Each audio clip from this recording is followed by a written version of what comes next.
gentlemen, this is Vince Miller. Thank you so much for joining me for this devotional. Today we're in Daniel chapter 2. I'm going to read verse 24. Before we do, a little context here. So Daniel has prayed to God. God revealed Nebuchadnezzar's dream to him. He has praised God, and then here's what happens next. Therefore Daniel went into Arioch, whom the king had appointed to destroy the wise men of Babylon. He went and said to him thus, "Do not destroy his wise men of Babylon. Bring me in before the king, and I will show the king the interpretation." So basically what Daniel does next is this. He says, stop what you're doing.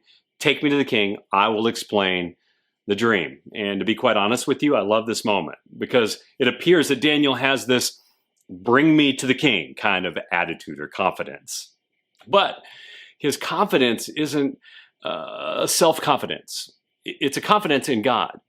And I think sometimes God-fearing men misunderstand and misappropriate moments like this. You see, as God's man, the more time we spend in Scripture, the more our mind is going to adapt to a biblical worldview. Now, with this mindset, we begin to see things more clearly than we've ever seen them before. And as we do, we will develop more confidence.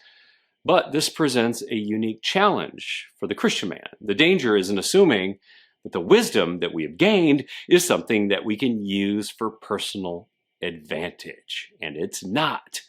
When we do this, use God's wisdom for our own personal advantage, godly confidence becomes self-confidence, which is actually a move against God. And I can tell you this, Daniel does have this bring me to the king kind of confidence, but don't understand it as self-confidence. It's not that at all. And I know this is true by what happens next in the text. So listen to this. Verse 25, then Arioch brought in Daniel before the king in haste and said thus to him, I have found among the exiles, so the prisoners, from Judah, a man who will make known to the king the interpretation. The king declared to Daniel, whose name was Belteshazzar, are you able to make known to me the dream that I have seen and its interpretation? Daniel answered the king and said, no wise man, enchanters, magicians, or astrologers can show the king the mystery that the king has asked. But there is a God in heaven who reveals mysteries, and he has made known to King Nebuchadnezzar what will be in latter days. Your dream and the visions of your head as you lay in bed are these. To you, O king, as you lay in bed, came thoughts of what would be after this. And he who reveals mysteries made known to you what is to be. But as for me, this mystery has been revealed to me, not because of any wisdom that I have more than all the living, but in order that the interpretation may be known to the king, and that you may know the thoughts of your mind. Did you hear that?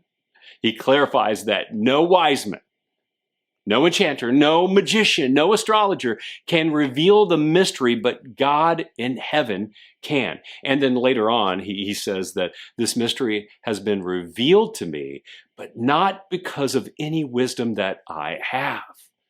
Did you catch that? While Daniel is like 100% confident, he knows that this insight and wisdom is not something he possesses, that he owns. He is simply a steward.